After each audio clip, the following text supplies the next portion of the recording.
kas yang tersisa 2,6 triliun, pendapatan yang belum masuk 7,5 triliun. Artinya bahwa belanjanya jalan, gitu, belanjanya berjalan, tidak dalam kategori diendapkan. Nah, 20 sampai tanggal 17 Oktober 2025 kasdanya, uang yang tersedia di kasdanya ada 2,4 triliun. 2,4 triliun. Apakah itu termasuk pengendapan? Nah, jawabannya begini. APBD Provinsi Jawa Barat itu 31 triliun.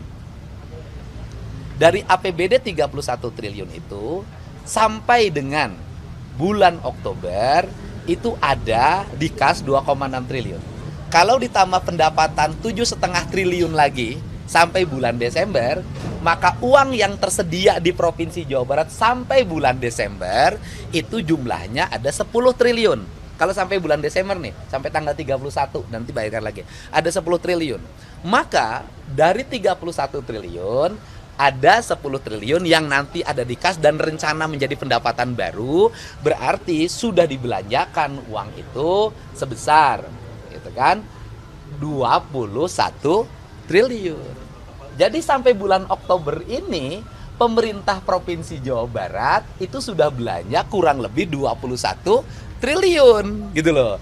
Kas yang tersisa 2,6 triliun, pendapatan yang belum masuk 7,5 triliun. Artinya bahwa belanjanya jalan.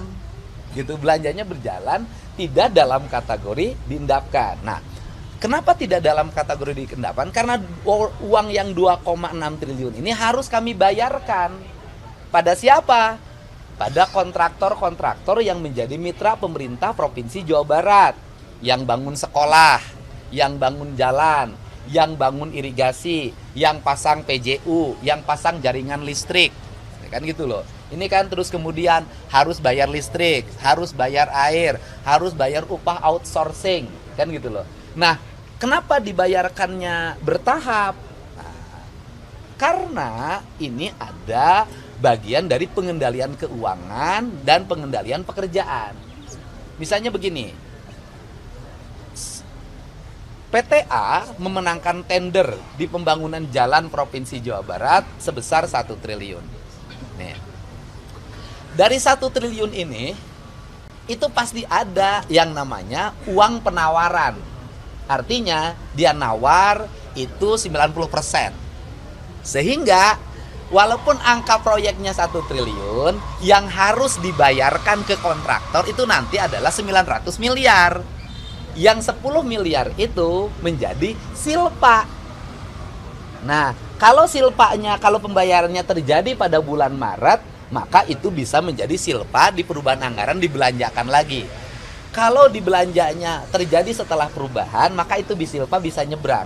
Tapi berdasarkan komunikasi kemarin dengan Kemendagri, silpa itu bisa tidak diseberangkan tapi dimasukin dalam BTT. Dan kemudian nanti dibelanjakan lagi untuk belanja-belanja yang tanggap darurat. Ada bencana, ada kemiskinan akut, ada orang yang lapar, ada orang yang sakit yang harus tolong rumah sakit. Ini bisa. Nah, kemudian yang 900 miliar itu kita harus bayarkan bertahap. Tahap pertama kasih DP dulu 20-30%. Kemudian tahap kedua kita nanti ada pembayaran lagi. Gitu, pembayaran misalnya 40%. Tahap ketiga misalnya 40% lagi dengan DP 20%. Kenapa harus bertahap? Karena kalau uangnya dibelanjakan sekaligus kepada pemborong, bagaimana kalau pemborongnya kualitas pekerjaannya buruk? Bagaimana kalau tidak dikerjakan?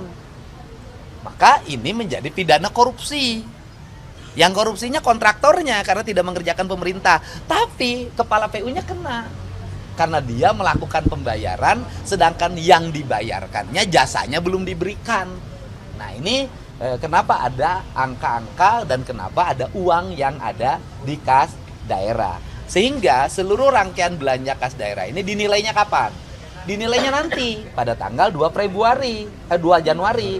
Kalau di 2 Januari nanti ternyata sudah pengeluaran dan pendapatannya seimbang sehingga angkanya 0 atau angkanya 10 atau angka silpanya 20 atau 30, disitulah dilakukan penilaian. Sehingga tidak bisa dilakukan penilaian terhadap perjalanan keuangan hanya hari ini karena masih ada sisa waktu yang harus kita jalani untuk melakukan proses pembangunan dan pembayaran pada fase-fase atau segmen atau termin-termin berikutnya. Jadi kalau diibaratkan termin, di bulan November dan Desember itu nanti biasanya termin yang ketiga gitu loh.